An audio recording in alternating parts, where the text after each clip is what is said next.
In the summer of 1904, George Green commissioned Mitchell and Kenyon to film children leaving their schools.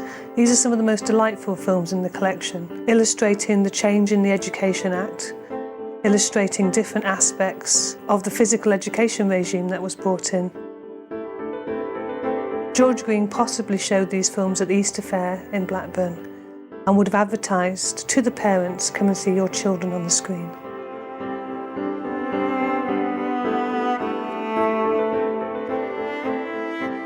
The films were shown as part of a 15-minute Bioscope presentation.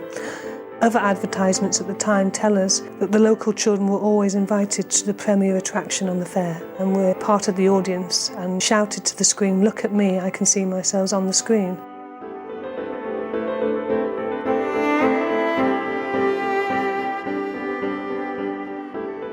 Part of the exercises the children are doing appear to be an early form of calisthenics, marketed by the army and a part of a physical education regime.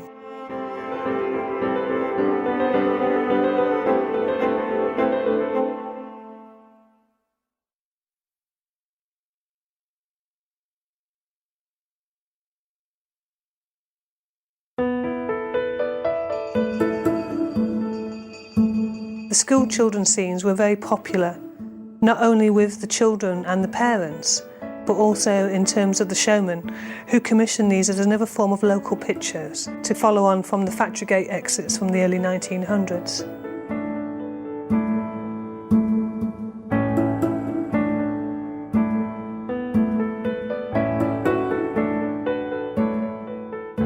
George Green had been associated with the heartlands of Mitchell and Kenyon from the very early days and had commissioned films as early as 1898 for Mitchell and Kenyon to be shown in his cinematograph show in Preston and Blackburn.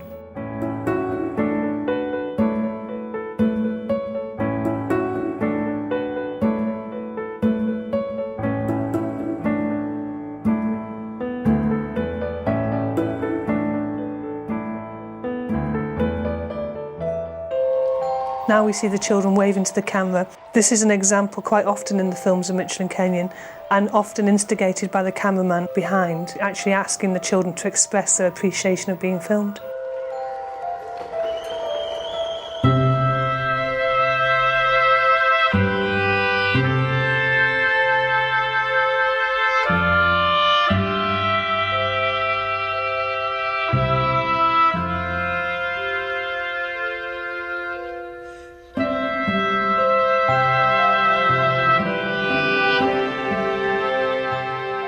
Before the introduction of the Education Act from 1902, most of these children would have been working in the factories.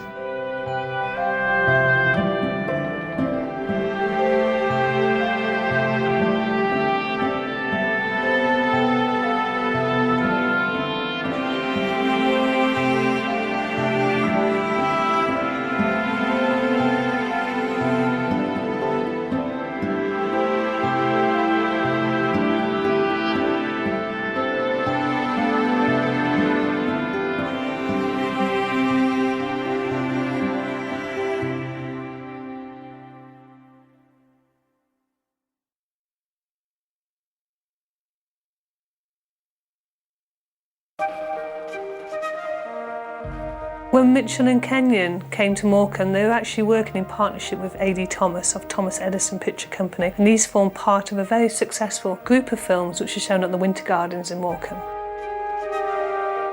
The Church Lads Brigade at Drill was filmed in Morecambe and actually shown the same evening at the Winter Gardens. You see the parade of the Church Boys Brigade. You also see the crowd reacting to being filmed, because Thomas Edison advertises, "Watch it, Edison's operators are about. Come and see yourselves on the screen." So the responding of the camera is very much part of the publicity. The boys now are acting and doing their drill and their military exercises. The young boy in the front loses his place and then tries to maintain military discipline and doesn't actually succeed, as you see in the following scene.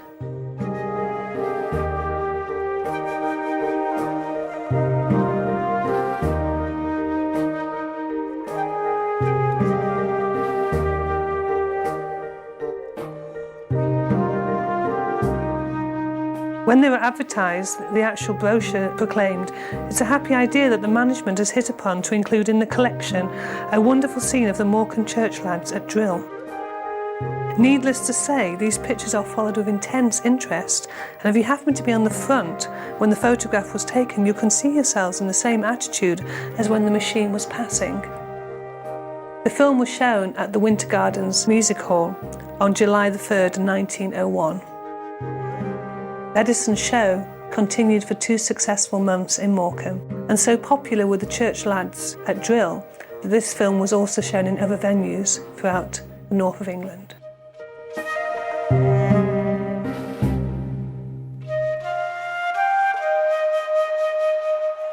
Now we see the customary surge of the crowd wanting to see themselves on the screen.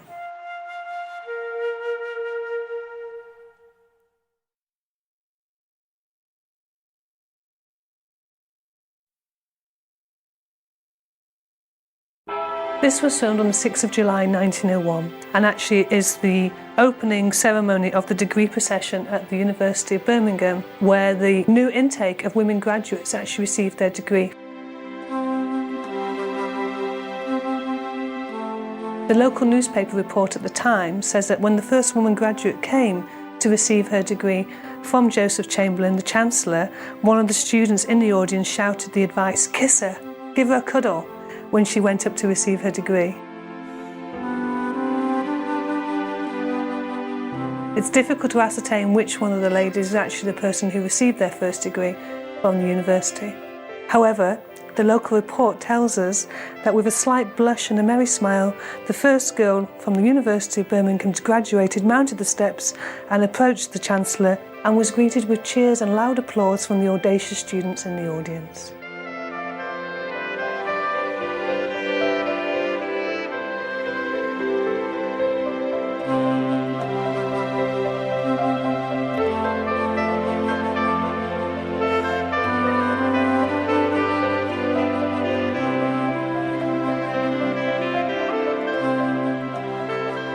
The operators with the straw boaters are actually part of Thomas Edison's camera crew, and this film was shown as part of a 2-month series at the Curzon Hall under the management of Waller Jeffs.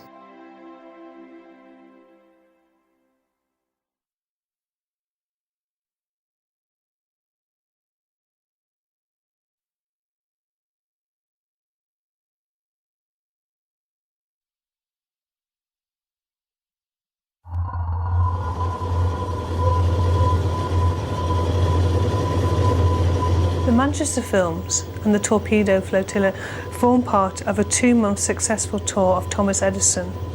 This scene shows you the Torpedo Flotilla going under the Barton Bridge on the Manchester Ship Canal.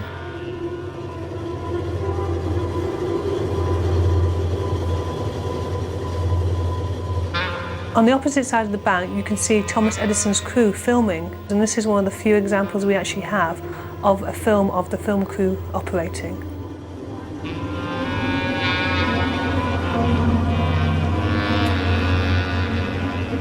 We actually have 3 films of the Torpedo Flotilla. They were actually advertised as part of a successful series as War in Manchester, and were shown alongside the Queen's Funeral Procession and also the Brave Manchester Wagoners.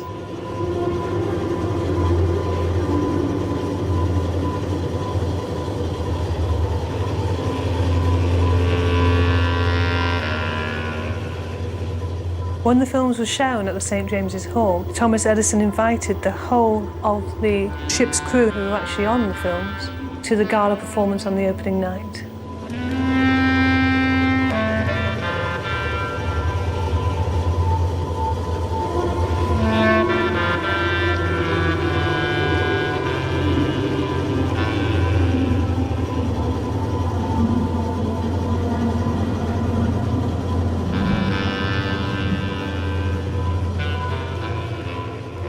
Thomas Edison himself was one of the first people to be very directly associated with Michelin Kenyon. Originally a showman from Devon, he pretended to be the great Thomas Edison, the American inventor of cinematography, and travelled for 3 years in the UK, incorporating his name into his advertising. His real name was Arthur Dewdney. At this time he was displaying and advertising himself as A.D. Thomas of Thomas Edison Pictures.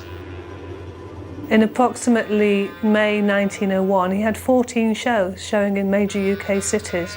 And unlike the other commissioners in the Mitchell and Kenyon collection, he actually had his own camera crew. Edison was described by his contemporaries as a rascal and a scoundrel, but unparalleled ability as a showman.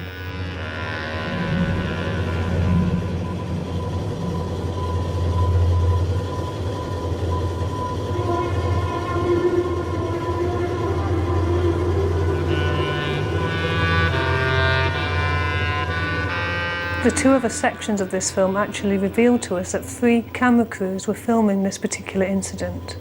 It was top of the bill at the St James's Hall for 2 weeks.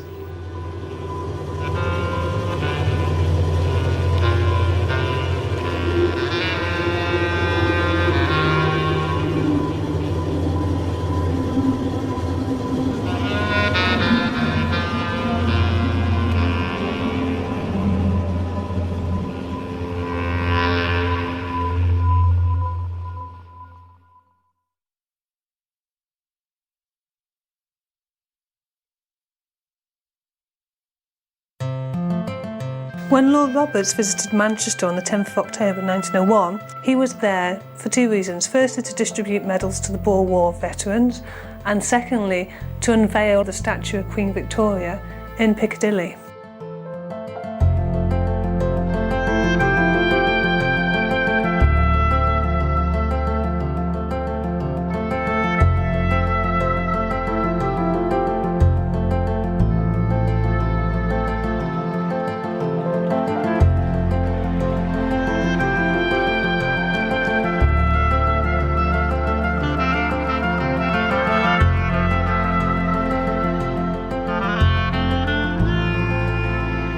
So unparalleled was the success of Lord Roberts' opening that a woman fainted in the crowd.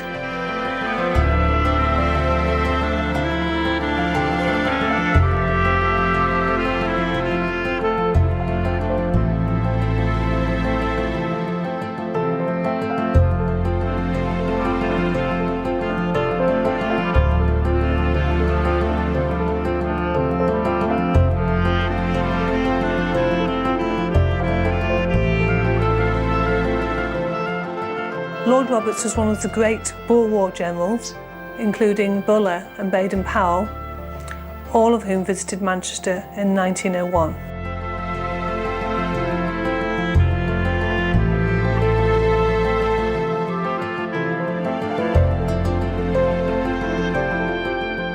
Mitchell and Kenyon were at this point operating and developing a printing service for A.D. Thomas.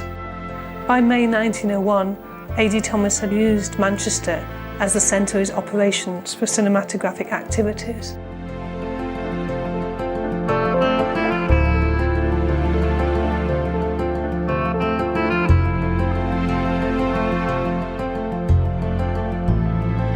According to reports in the showman's newspapers, 3 other cameramen were filming this event. However, this is the only film that has survived.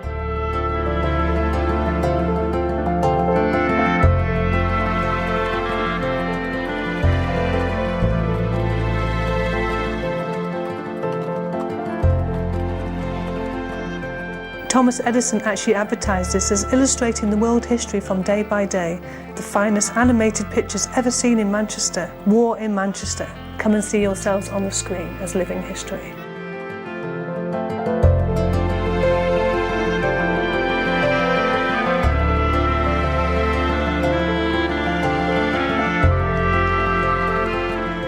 And now we see, and we believe that it is the great Cecil Hepworth of Hepworth's Photo Company, who actually used to work with A.D. Thomas and Mitchell and Kenyon, and by 1901 had his own company distributing films.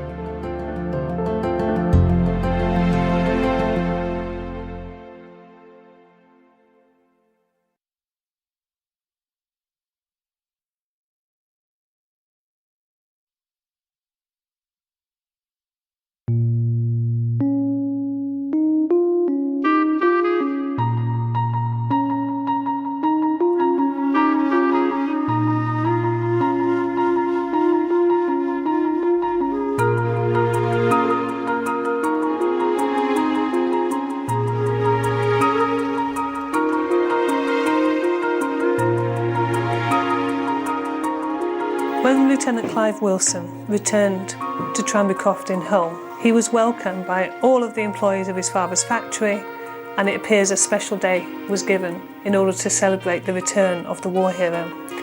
He actually received a Distinguished Medal for what appears to be very little involvement in the Boer War.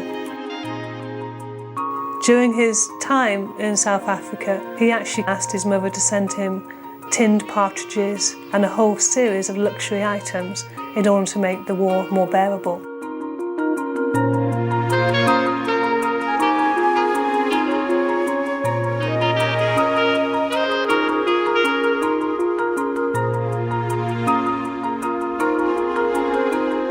Clive Wilson was the son of a very wealthy and prosperous family in Hull. Here we see the members of the family.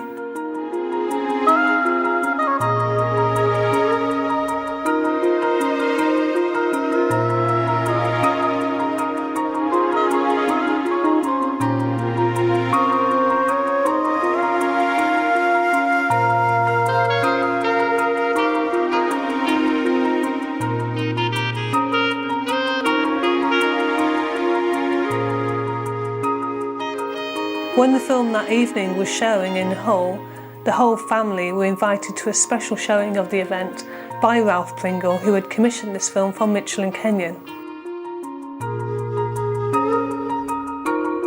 Here we now see Clive Wilson coming in front of the camera, posing as if he's having his photograph taken, and then walking up to the operator.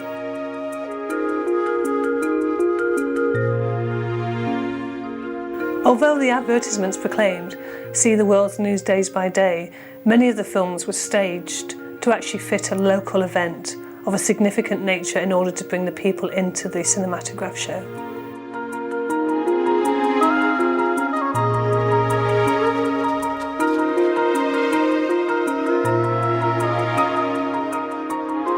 What is remarkable about this group of films is how the film actually seems to resemble a home movie, where various members of the family are portrayed in front of the camera, and doesn't seem to have the same amount of local interest as other films shot in Hull at the same time.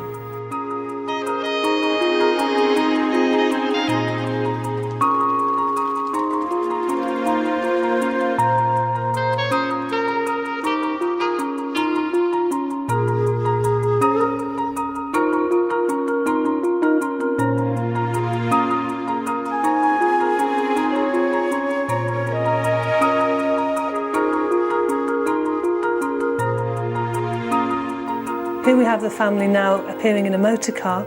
Motor cars at the time were actually only 4,500 in private ownership, and it shows you how wealthy the family were in contemporary terms.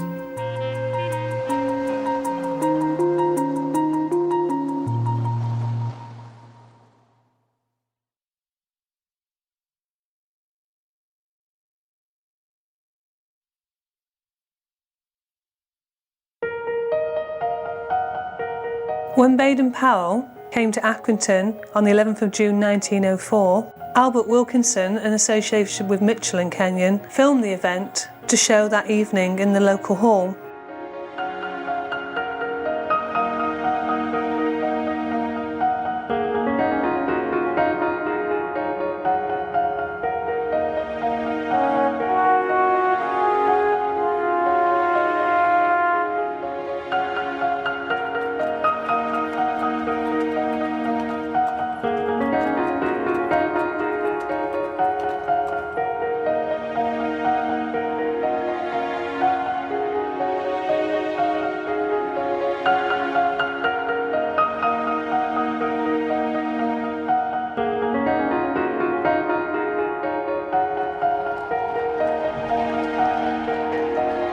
People now responding to the camera in the usual fashion employed by the commissioners, and now we see Baden-Powell with members of Accrington society posing for the camera.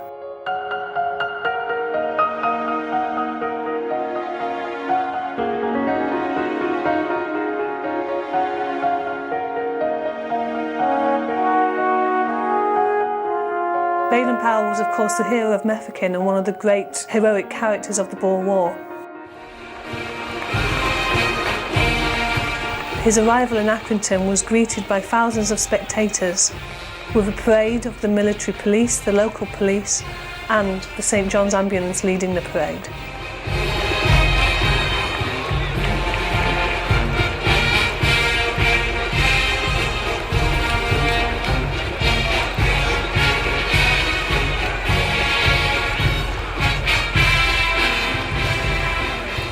The showman exhibitors often used the same band that you see in the pictures as live performance accompaniment when the films were shown that evening or the day later in the local venue.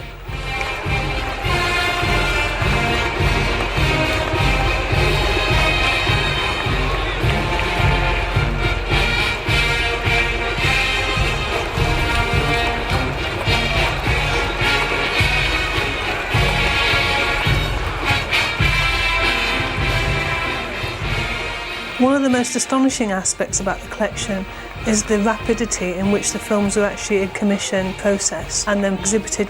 In many instances, there's less than 4 hours between the actual filming of the event and the exhibiting. Often the showmen use this as part of their advertising ploy. For instance, they would film in the afternoon and then advertise in the evening, come and see yourselves on the curtain in the local hall. Now again we see the band. Again, that would have been used by Mitchell & Kenyon exhibitors, in this case Albert Wilkinson, to actually show as part of the performance. The films were always shown at this particular time as part of a 2-hour performance in the local town hall, the local venue, or often, in this case, the music hall.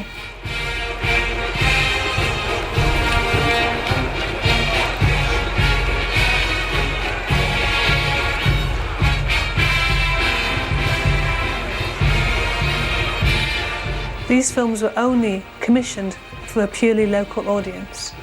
The Baden-Powell films at this point would not have been part of a Boer War attraction, as by 1904 the Boer War was no longer a prominent feature of major cinematographic exhibitions and was part of the stock role that Mitchell & Kenyon had in actually commissioning and turning around films within 24 hours, purely made for a local purpose.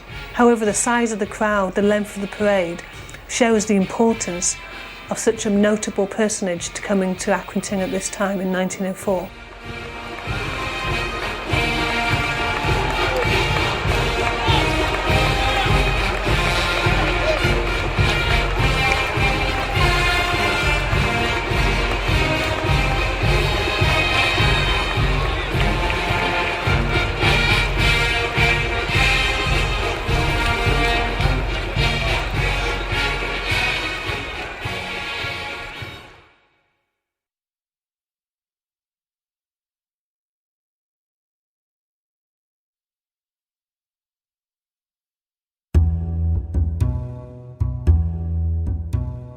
Before the discovery of the Mitchell & Kenyon collection, Mitchell & Kenyon were famous for their war reenactments. Filmed in the Yellow Hills in Blackburn, it was an attempt to capture real incidents and scenes from the Transvaal. These fake Boer War films were very popular with the home audience, often showing scenes of the gallant British soldiers or Tommies with aspects of the sneaky Boer in this particular instance. When Mitchell & Kenyon made these films, they were actually advertised and sold under their company Norden. However, the showman used to do particular tricks to make the films more interesting, i.e. planting people in the audience, dressing up the exhibitors and commissioners in Boer War uniform, and also then incorporating elements of showmanship. So for example, scenes of gunfire in this film would have been accompanied on a live performance by people actually hearing gunfire. This was a common trick, and one local commentator complained that so advanced was the gunfire smoke that you couldn't see the pictures on the screen.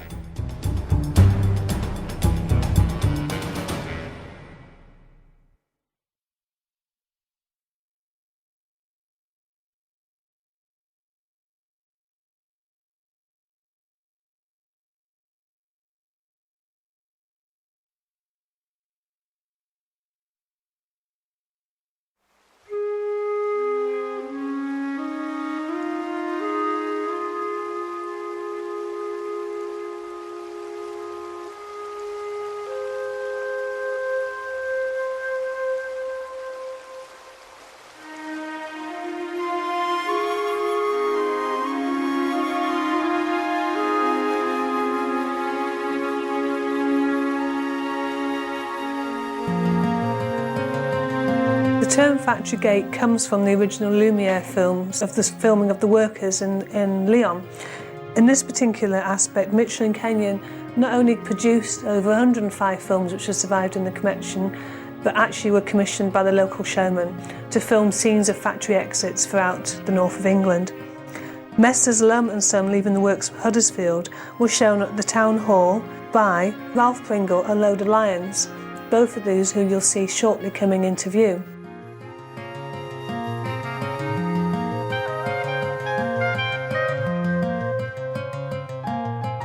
Ralph Pringle and Loder Lyons were actually working for Edison Thomas.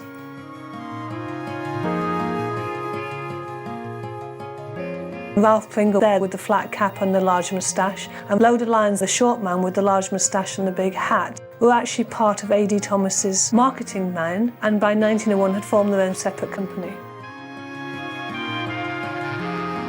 Loder Lyons in particular was a ventriloquist, and contemporary reports say that during the actual exhibiting of the films he would actually throw his voice behind the film to provide a sound effect.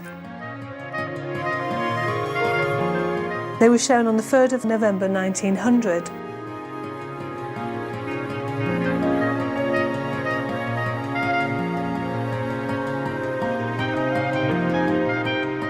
Pringle is there seen directing people in front of the camera, smiling with the audience who would be actually part of the film show. With Loder Lyons looking at very ease at being filmed with his hand on hips and actually arranging people to walk in front of the camera.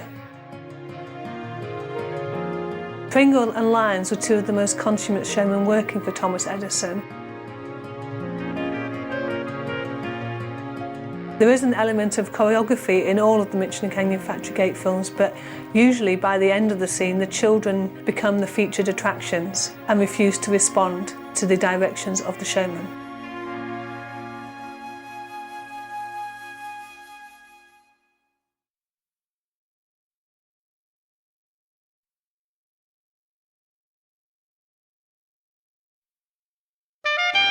Pendlebury Colliery, filmed in August 1901, is definitely associated with a fairground cinematograph show. Standing behind with a gag card or a banner is actually one of the operators from Sedgwick's animated bioscope show. Sedgwick is now seen walking across and pointing directly to the cameramen. This was actually shown at Pendlebury Wakes. The element of staging in this film is very apparent. Sedgwick's operators, working with Mitchell & Kenyon, actually organise the processing of people in front of the camera. We see the figure of a black miner jostling with a local miner. However, we believe that this is one of the presenters on the front of Sedgwick's bioscope show. The gag card comes into view, advertising this will be shown at Sedgwick's animated bioscope show. When this film was shown, the local report commented, "The only party not interested in the proceedings on the screen was Sedgwick's toothless old lion which slept throughout the film."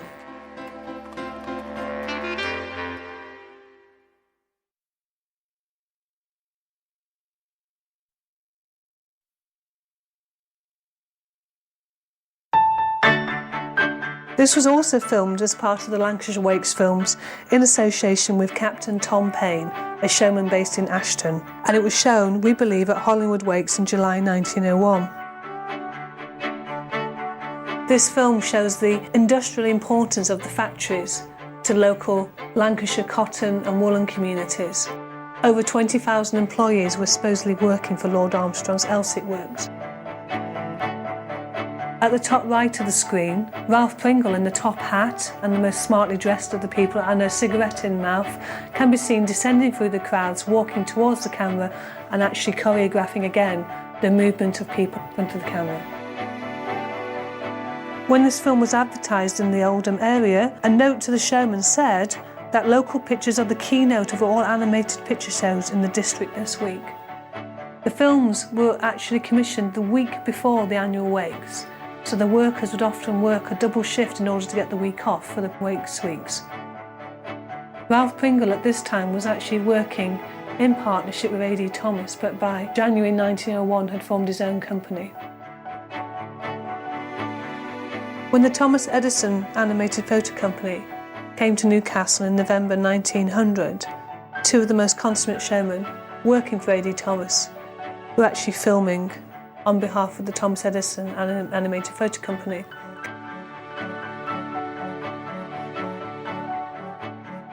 The marketing attraction of this film was apparent, as Thomas and Pringle advertised this film as over 20,000 faces appearing in 3 minutes. Local newspaper reports and showman papers at the time always use people's reaction to the camera as part of the advertising policy, with comments of, "Oi Bill, that's me," or "Did you see yourself last night on the screen?" These were a popular aspect of the advertising campaign.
Filmed for the Hollywood Wakes in Oldham in association with Captain Payne Cinematograph Company. This is very typical of the Factory Gate films filmed in the Lancashire heartland and the cotton factories. It would have been shown in July 1901 for use on the Fairground Bioscope shows.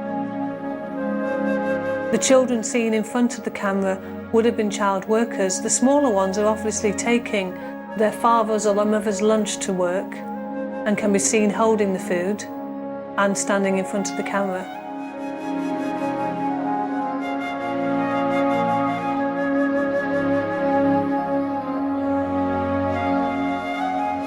All the workforce can be seen wearing clogs, and now we have one of the first stars of the Michelin Kenyon films responding with his impish grin to the camera. Unlike other films made by Lumiere and Edison, the operators actually encourage this kind of behaviour in front of the camera and show the vitality and physicality of the audience responding to being filmed.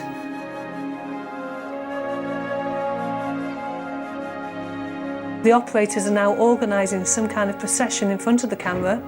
However, our two urchins in the middle frame refuse to respond.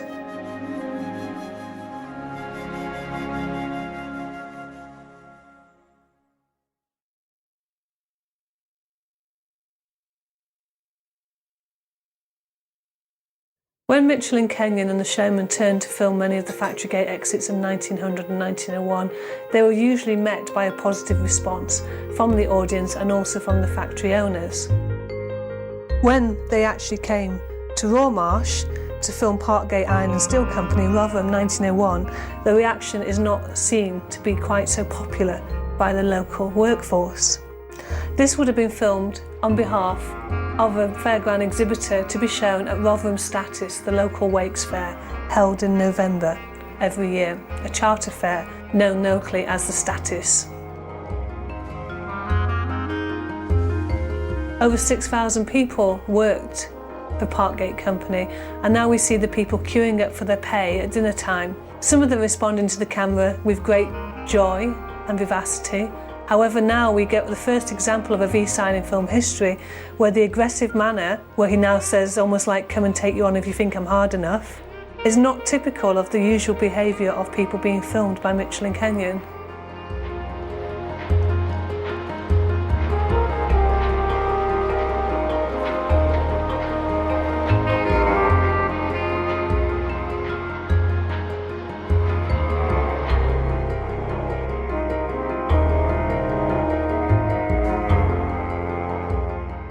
We also have an actual fight on camera. Not obvious if it was staged by the showman. There seems to be a roughness which is not actually purely staged for the camera.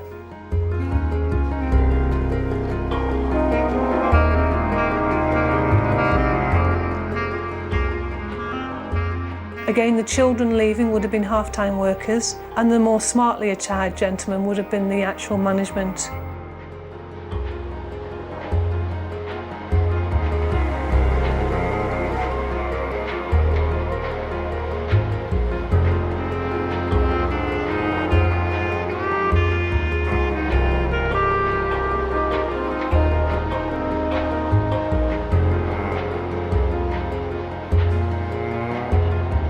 This pan shot shows the variety of workforce ranging from 10, 11-year-old boys upwards to elderly gentlemen. Again, the reaction to the camera can be seen here now, where the operators of Mitchell and Kenyon are actually waving to the cameraman to stop the filming.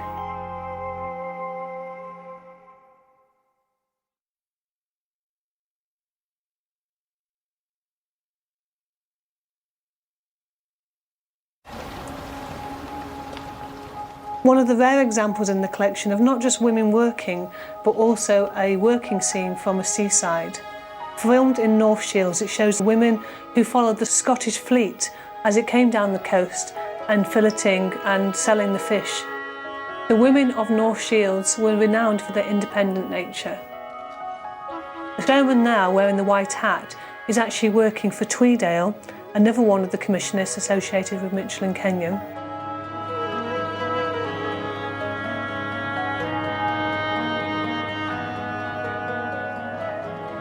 We see here the fish being ready, and now Tweedale is actually staging an impromptu bartering scene within the film and a mock battle reminiscent of the other fiction films made by Mitchell and Kenyon at the time. The blurring of fiction and reality is apparent within this title.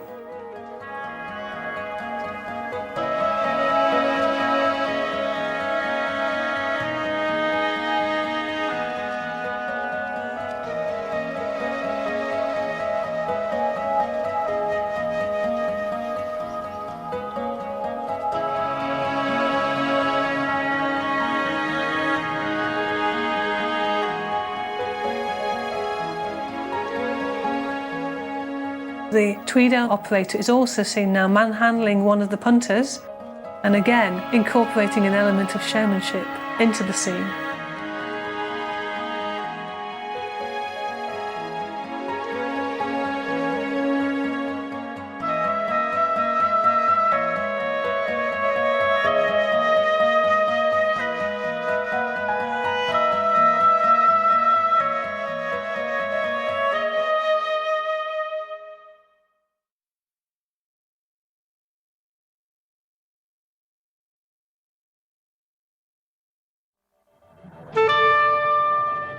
Filmed in Liverpool in 1901 by Mitchell and Kenyon in association with Ralph Pringle. The National Maritime Museum believes this film to be the Skirmisher, which would have been the vessel that would have actually then transported the passengers to the main ocean-going liner, showing scenes of the second and third class passengers.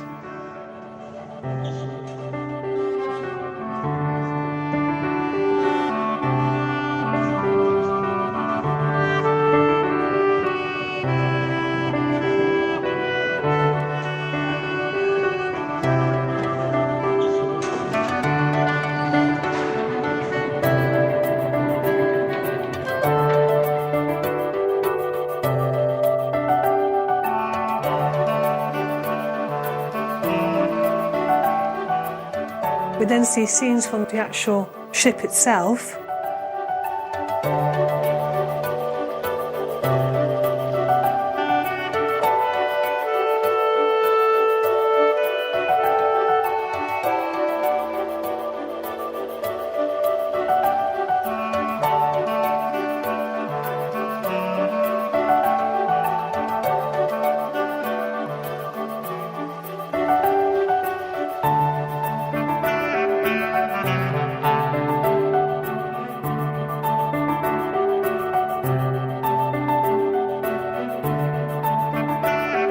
parade of the ship's crew in front of the camera is reminiscent of the Factory Gate titles.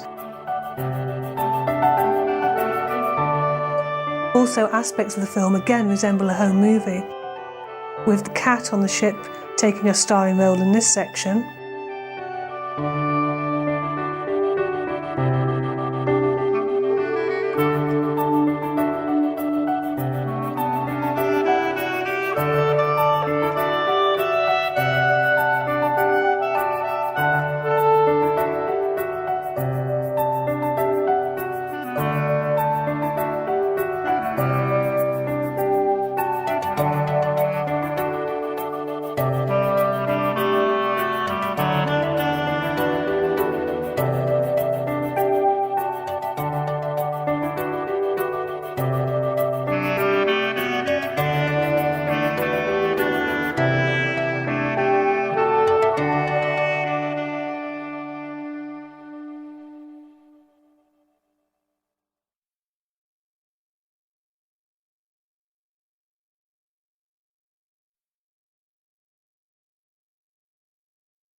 The Whitsuntide Preston was filmed on behalf of George Green and shows wonderful examples of the Edwardian fair. The switchback gondola, now shown, was one of the technological marvels of the age.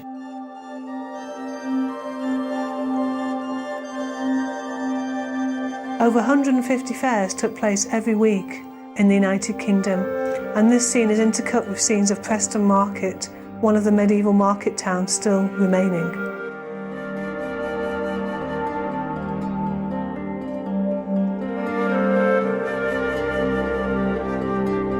The visit of the annual fair was one of the most looked for attractions of the year, and George Green combined this by showing scenes of the fairground in his bioscope show that night.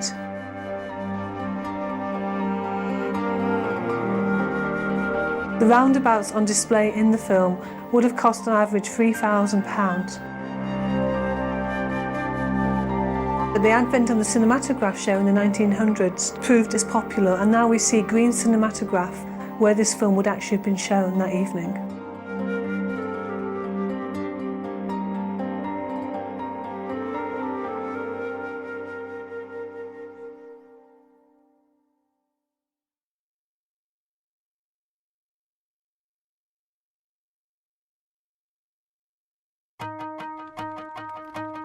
The Manchester Band of Hope procession was filmed in June 1901 and actually forms part of many exhibitions commissioned by A.D. Thomas during his 2-month stay. The Band of Hope was a temperance movement aimed at promoting abstinence of alcohol, and the banners themselves actually portray the influence of this temperance movement at the time.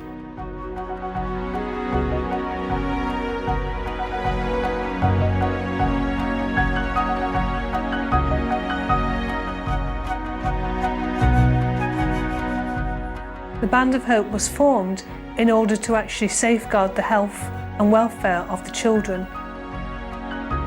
And the processions form a popular part of their marketing ploy in order to attract new converts to the cause.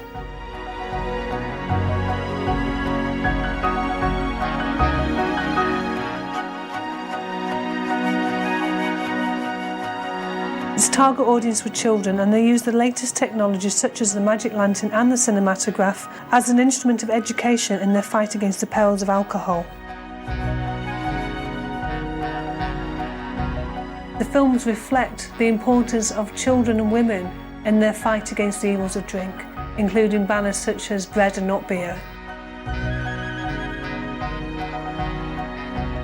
The children often wore Sunday best, and even though the nature of the exhibition and the nature of the actual march is supposed to be solemn with sobriety the order of the day, the spontaneous reaction of people to the camera shows that the actual procession was a major part of celebrations in the Manchester region.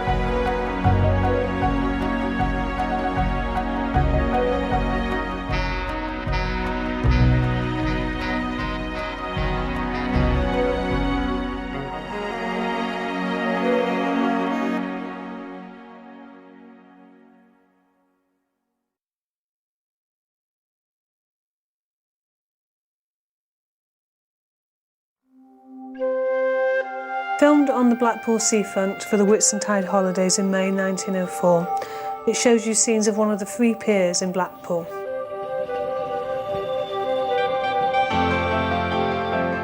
Promenading on the seafront was a popular attraction in the 1900s, especially for the Whitsuntide holidays. The beautiful, elaborate nature of the Victoria Pier can be seen in this film, and also the range of people promenading, not just for the holiday, but in this occurrence for the camera. The local report at the time calls this the pleasures of the promenade as seen by the cinematograph. The merry mill hands are here, frolicsome Lancashire lads and lasses, hard workers and hard players. A common meeting ground for the merchant and the mechanic, the lady of fashion and the factory lass is the promenade, where people congregate in order to take the bracing sea air and to show off their latest fashions.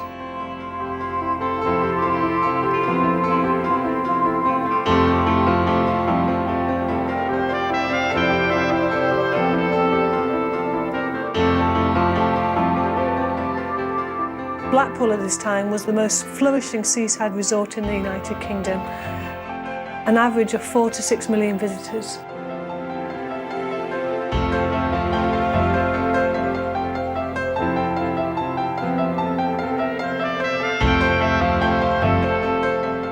Now we see the promenading of the people for the camera, wearing their Sunday best for the Whitsuntide holiday.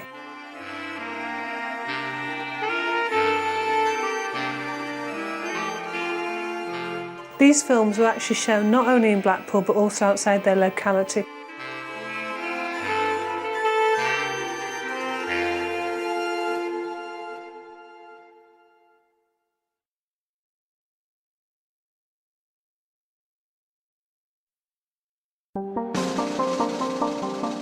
The speciality act shown on camera actually are the Mazzondos, who were advertised as the champion barrel jumpers of all England. The annual carnival of Leeds and Athletic Cycling Club actually involved scenes and actors from the local Tivoli Theatre. The Mazzondos are stated to be the champions in their particular line and exhibit some really marvellous tub jumping, which has the additional merit of not only being novel, but shows the athletic prowess of the lady jumper. Bizarre as it may seem, barrel jumping was actually one of the most popular acts of the variety show at the time.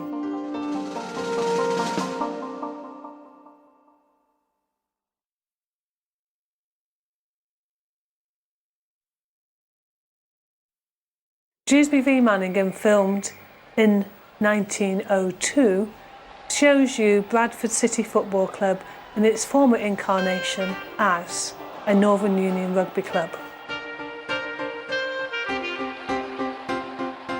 Northern Union was not as popular as football at the time, but was very much associated with the heartlands of Mitchell and Kenyon.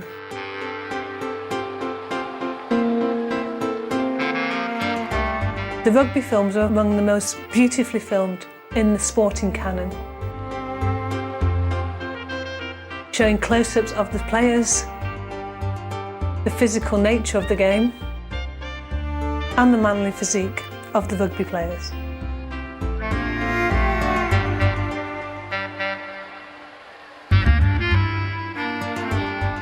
Unlike the Factory Gate films and the other films in the collection, the rugby players seemed almost unfazed about being filmed and seemed to continue their normal sporting activity.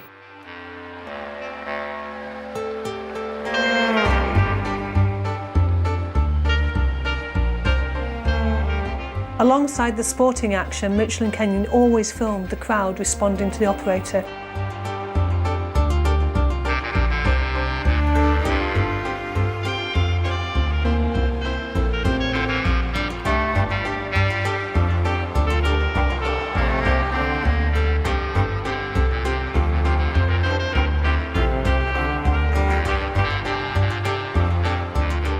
Here we have now one of the showmen reacting with the audience and asking the people in the audience to respond to the camera by actually waving their hats or their hands or their scarf and providing what is known in showman terms as a gui in the audience, a plant.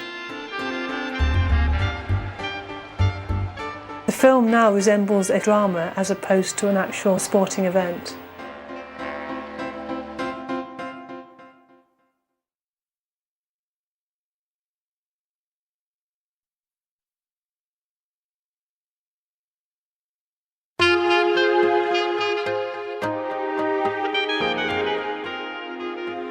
The cinematograph show on the fairground was one of the wonders of the age. On the front of the show, before the films were shown, would be a narration, a stage act or strongman act. In this particular case, we believe that the showman has actually commissioned a theatrical reconstruction of a film that is also going to be shown in the cinematograph show itself, a farcical comedy popular at the time. Cedric is seen holding onto the rails, and now we see James Kenyon of Mitchell and Kenyon actually orchestrating the movement of people in front of the camera to go up and down the steps.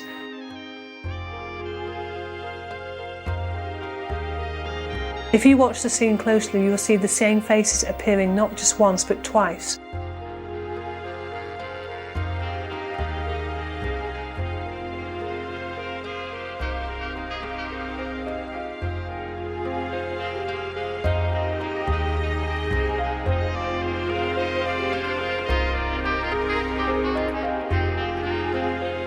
Kenyon is now seen pushing the people through.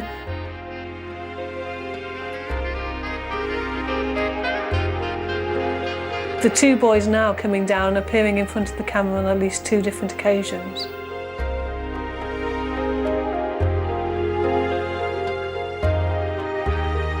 The action of the people to being filmed was always orchestrated by the commissioners.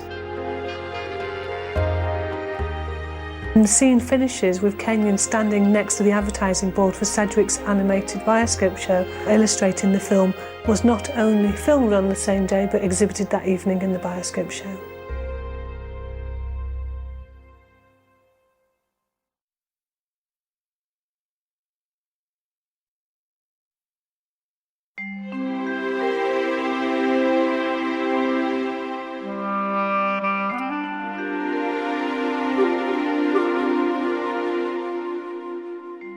Mitchell and Kenyon filmed the great local derby when Accrington played Church, the 5th of July 1902.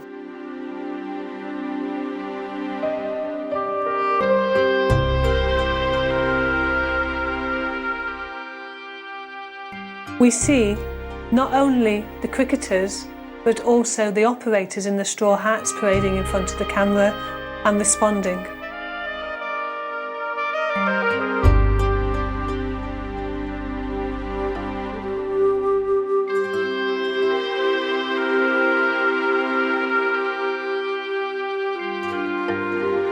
Church were wholly out of form on this particular day, and the report of the actual match proclaimed fortune favours Accrington.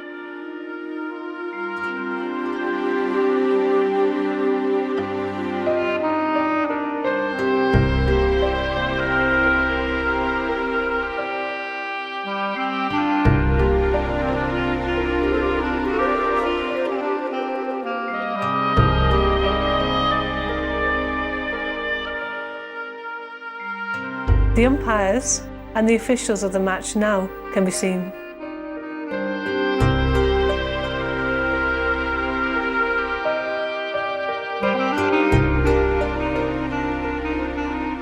And finishes with the groundsman and the showman turning it into a family picture showing his daughter.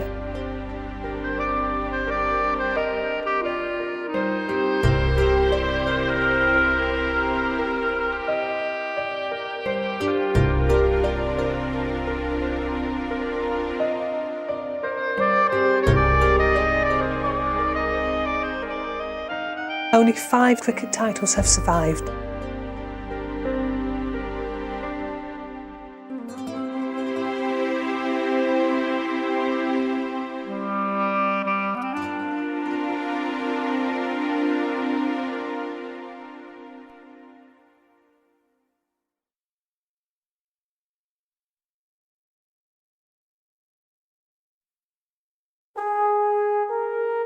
The Catholic procession in Halifax in 1905.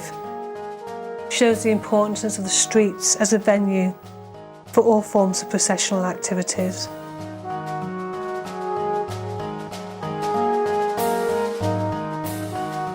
The ornateness and elaborate nature of the Catholic procession can be seen with choir boys, altar boys and banners of Our Lady being the main focus of the actual celebrations. Local school children, former part of the Catholic communities, would have saved for a year to form part of the WIT celebrations or the annual May Day parades, with this being the only opportunity for local Catholic communities at the time to show pride in their faith.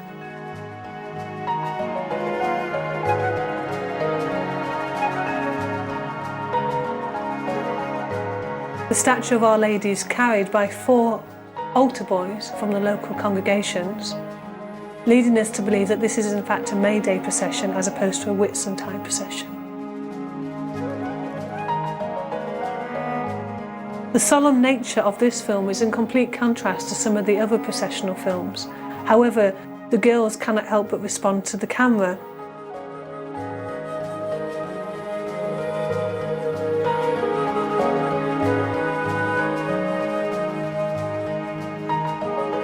Children who actually appeared in the processions were told by their local communities to act solemn at all occasions in order to not show the Catholic faith in a bad light.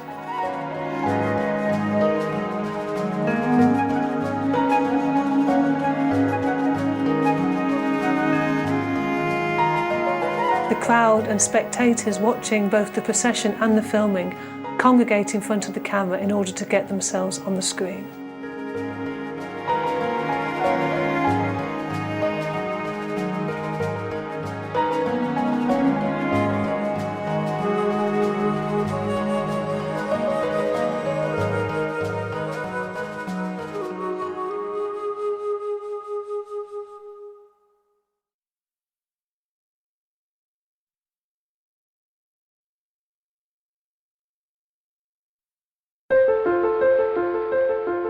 Burnley v Manchester United was filmed on the 6th of December 1902 and is perhaps one of the poorest films in the collection in terms of its photographic quality. Its interest is that it is believed to be the first film that features Manchester United in their first season as Manchester United.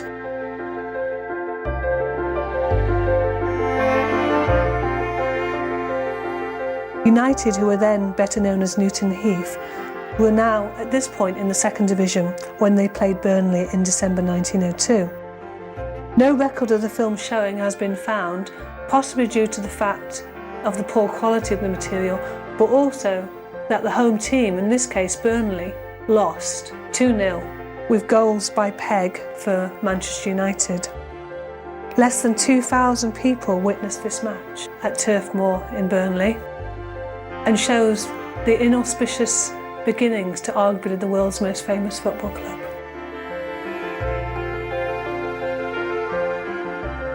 Throughout the newspaper report at the time, the team are referred to as Manchester United, who were better known as Newton Heath. And the commentators often call them the United as opposed to Manchester United.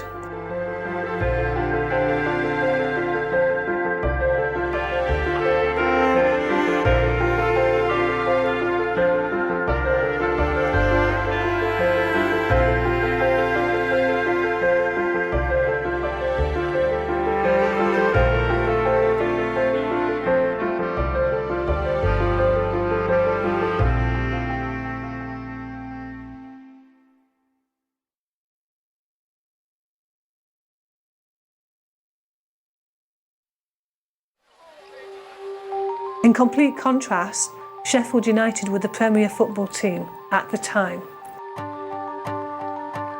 Again in complete contrast to the Manchester United v Burnley film, Bramall Lane appears to have a large capacity.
This film features Sheffield United v Bury and shows you the crowd at Bramall Lane and arguably the most famous footballer of the time, William Fatty Foulkes, Sheffield United's infamous goalkeeper, who also played for Chelsea and Bradford City.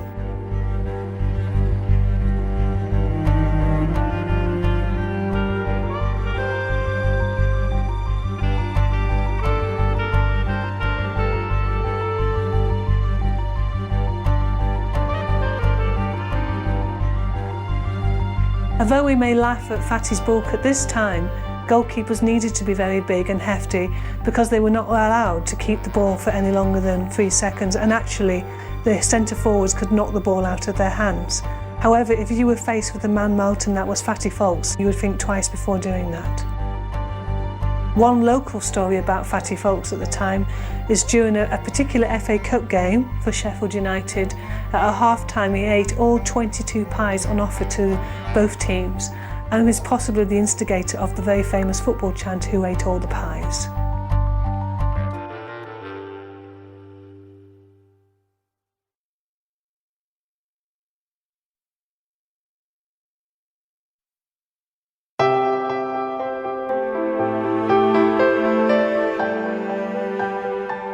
The showman elements of this film can be captured in the first frames, and we see the man in top hat and tails bowing to the camera.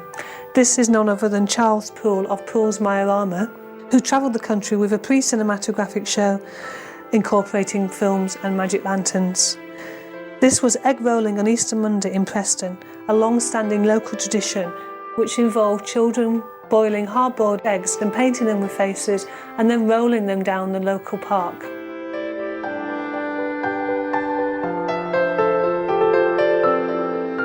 Thousands of Prestonians would congregate on Avonham Park.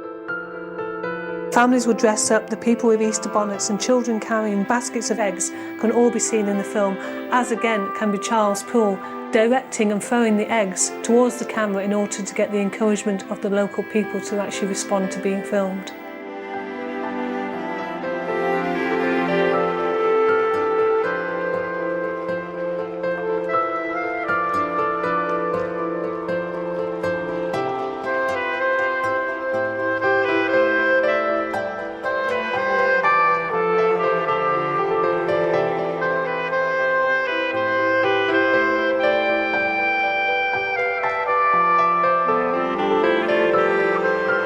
Poole is now actually signalling to the cameraman to stop the filming. After the egg rolling, children and local families would have picnics in the park, sometimes actually skipping matches, local entertainments, and often local football matches would be encouraged. Over 20,000 people have supposedly appeared for the Preston egg rolling in 1901. And again, the people are being filmed at this particular frame are responding as if they're being photographed as opposed to being filmed.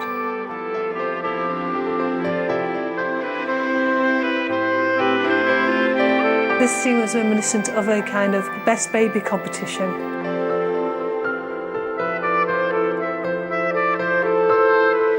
And some of the elaborate hats worn by the girls can be seen in view. In the particular case, the child in the pram wearing an Easter bonnet.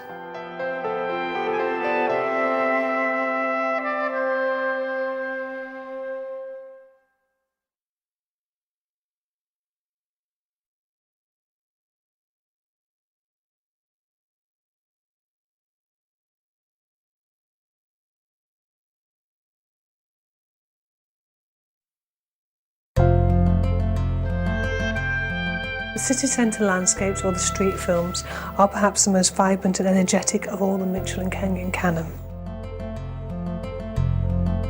In this case, Mitchell and Kenyon are organising the filming of a steam tram in the centre of Wigan in August 1902.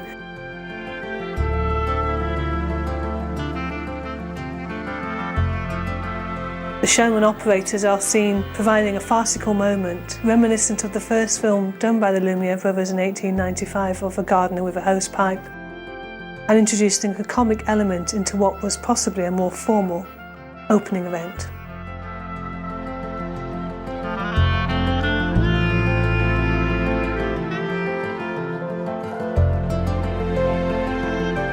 showmen actively encourage the audience to respond to the camera with play acting, comic incidents, with the crowd not knowing whether to respond to the camera or to see the curious incident behind them.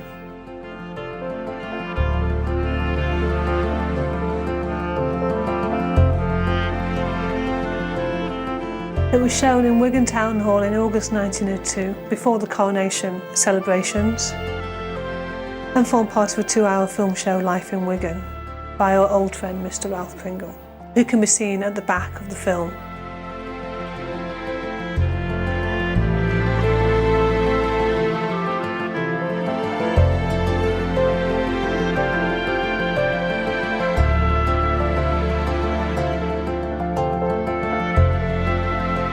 This film reflects the true beauty of the Mitchell & Kenyon collection. Other filmmakers film the world, and Mitchell & Kenyon bring the world to us.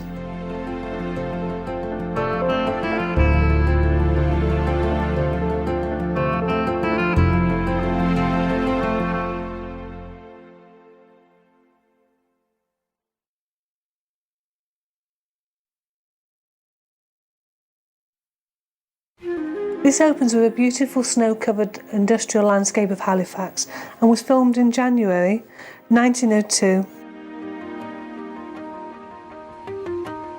This film stands out in the collection because it's one of the few that focus purely on the landscape as opposed to the people in the streets or in the factories or the bustling industrial life of the major northern cities. It was part of a 2-hour film show in January 1902 at the Victoria Hall, Halifax, entitled A Trip Around the World via Halifax.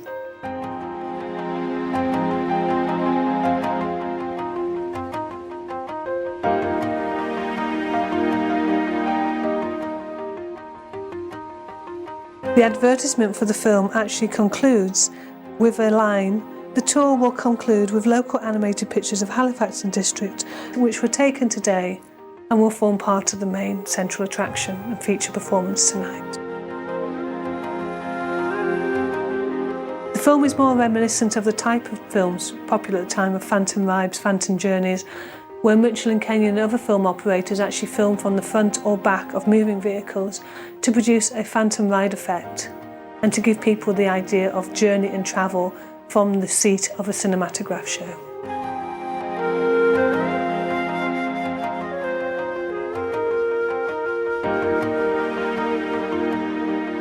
So unlike other films in the collection, which capture Edwardians in their everyday activities, this is actually a dramatic sweeping view of the countryside as you enter Halifax, filmed on the tram route which now forms part of the A629.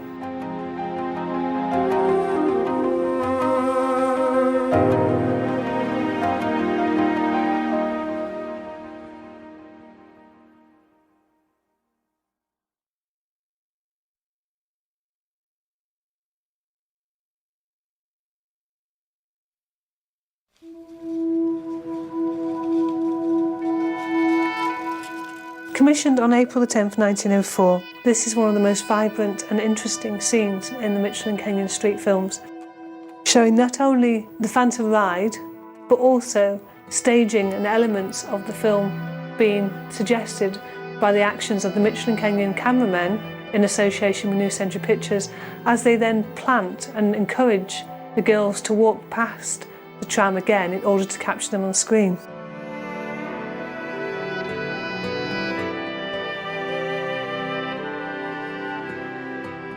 They take us into the heart of the Edwardian city of Bradford and show us elements of consumer society, in this case, 3 smartly dressed young girls walking down the road, and then the operators of New Century Pictures and Mitchell & Kenyon filmed parallel walking alongside the tram tracks and encouraging local people to respond to the camera on the side of the tram. The film was commissioned by Sydney Carter and shown at the St George's Hall in Bradford as part of a 2-hour performance.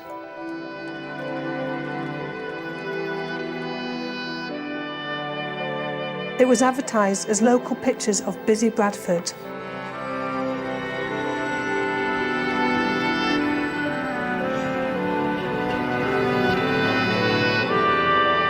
illustrates the tram journey from Manningham Lane to Lister Park.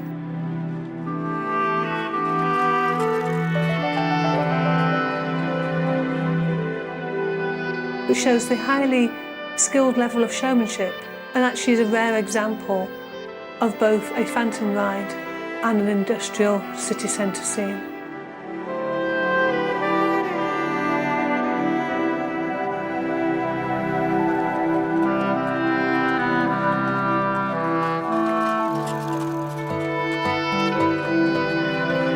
Mitchell and Kenyon were probably of the opinion that a phantom ride in itself was not just a good enough attraction of a local film.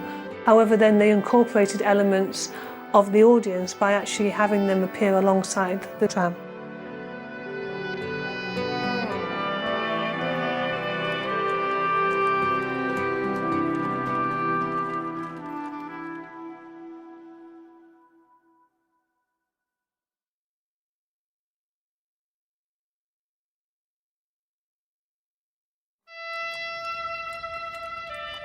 Jamaica Street, Glasgow, one of the most important streets in the centre of Glasgow, filmed April 1901 by our old friend Mr. Thomas, and is reminiscent of some of the earlier street films in the collection.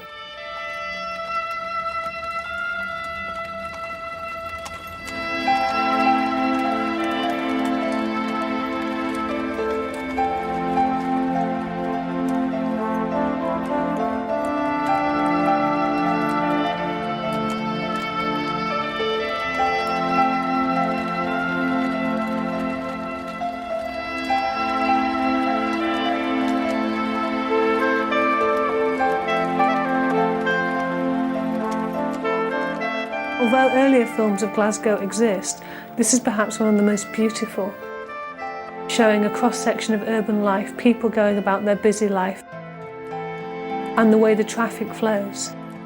Traffic flowing in 1901 at a far more rapid pace than a modern-day scene of Glasgow.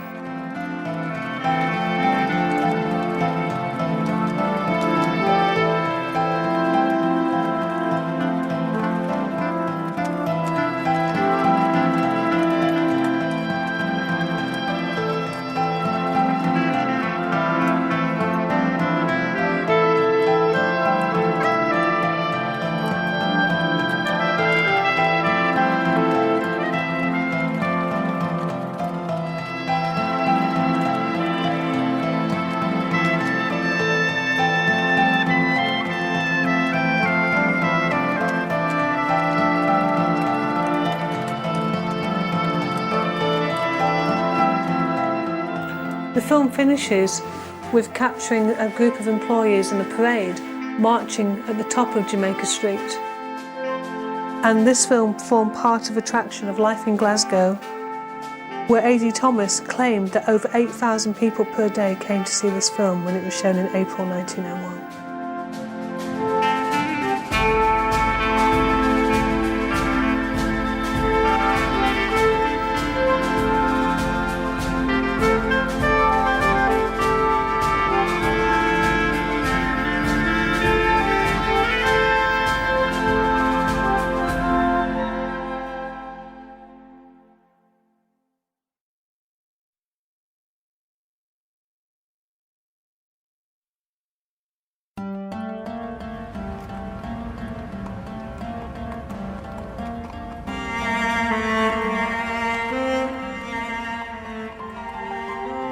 Riding the tramcar through Belfast reveals the supremacy of the horse tramcar as a form of transport. Belfast actually didn't introduce electrified trams until 1905. The tram travels along the Royal Avenue. 8 men with advertising boards advertising the North American Animated Photo Company can be seen in view. This is a popular trick used by theatre owners at the time, but this is the first example that we have of the cinematographic showman incorporating this advertising tradition into the films. These wheeling gag cards actually tell us that the North American Animated Photo Company was showing the film at the Ulster Hall that night. This is a way of copyrighting the film, that nobody else can show this title because it quite clearly shows it was commissioned on behalf of this particular showman for Mitchell and Kenyon. We believe this is filmed around the 27th of May, 1901, and is one of the most interesting titles because the camera and tripod were placed on the front of the upper deck of the horse tram. The filming is notably smooth, and the camera favoured the shops and pedestrians on the side, incorporating both the Phantom Tram film and also scenes of local people.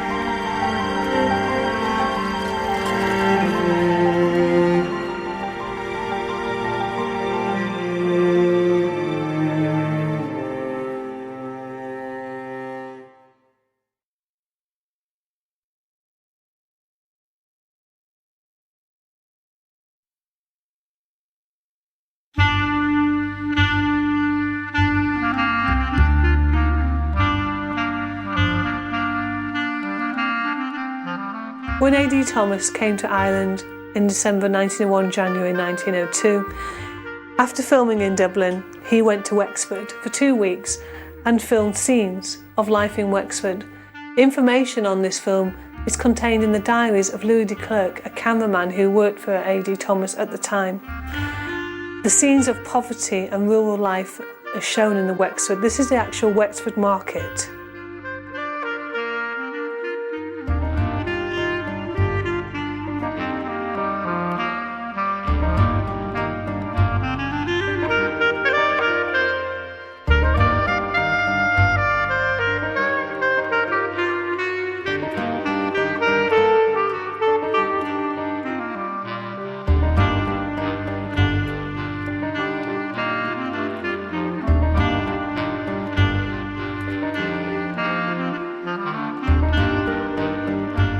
It was shown on Monday the 20th of January at the Theatre Royal in Wexford.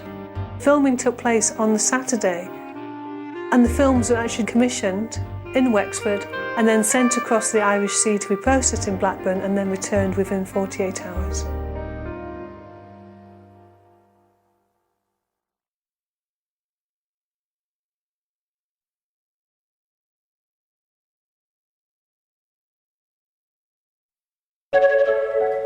A.D. Thomas filmed in Manchester in May 1901 and advertised his film as Manchester Street Scenes. It was part of a 2-hour show at the St James's Hall. The audience would have been 2 types of people: working class people who would have paid sixpence to see the show. However, Thomas also instigated a policy of carriages could actually arrive 15 minutes earlier and pay a shilling so as not to sit with Joe Public.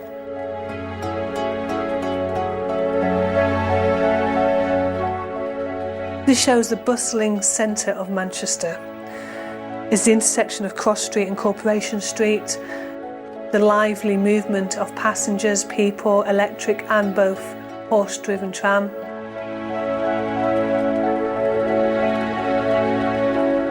When this film was shown, Thomas claimed in his adverts that over 8,000 people besieged the St James's Hall for 2 showings a day to see the local film. Thomas is now seen holding the child up to the camera and presenting a medal to one of the Boer War soldiers and free tickets for people to come and see his show. Prices range from sixpence to a shilling, and local films are always at the centre of the attraction.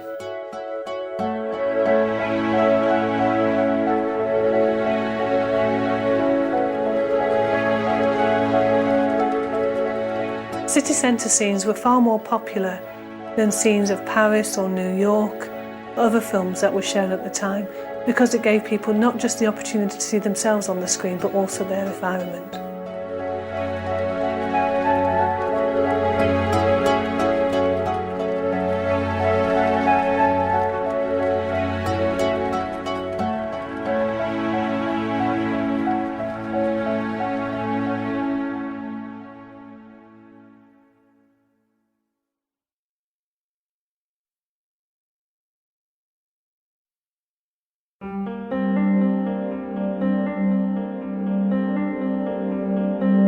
Thomas Edison came to Morecambe in July 1903. and film one of the most beautiful of all surviving in the Mitchell and Kenyon collection. Taken from the front of a horse tram on Morecambe Promenade, it shows you a panoramic view of the surrounding bay and was shown at the Winter Gardens in 1901.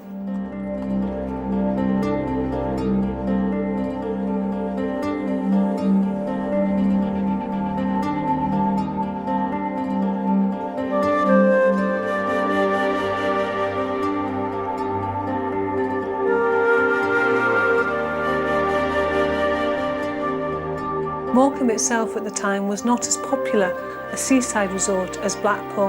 However, it was very popular from visitors from West Yorkshire, in particular Bradford, as Morecambe was actually known as Bradford by the Sea.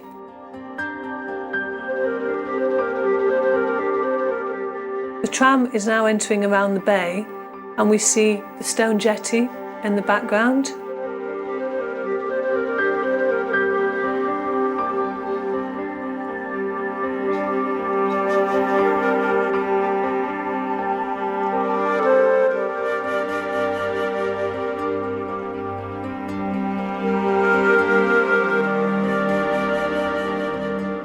Throughout the film and all the other Morecambe titles, the local schoolchildren appear in several scenes, and it appears that not only were they captured on this film, but followed the Mitchell and Kenyon A.D. Thomas operators as they filmed on this particular day.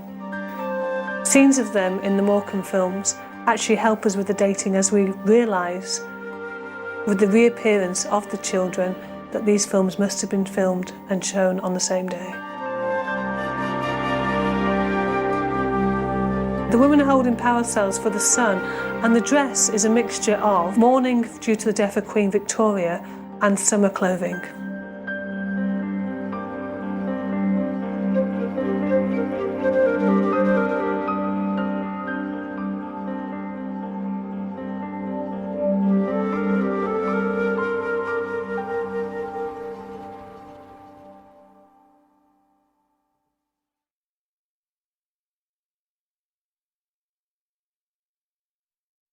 If you can see your family, your grandparents on screen, please contact the British Film Institute.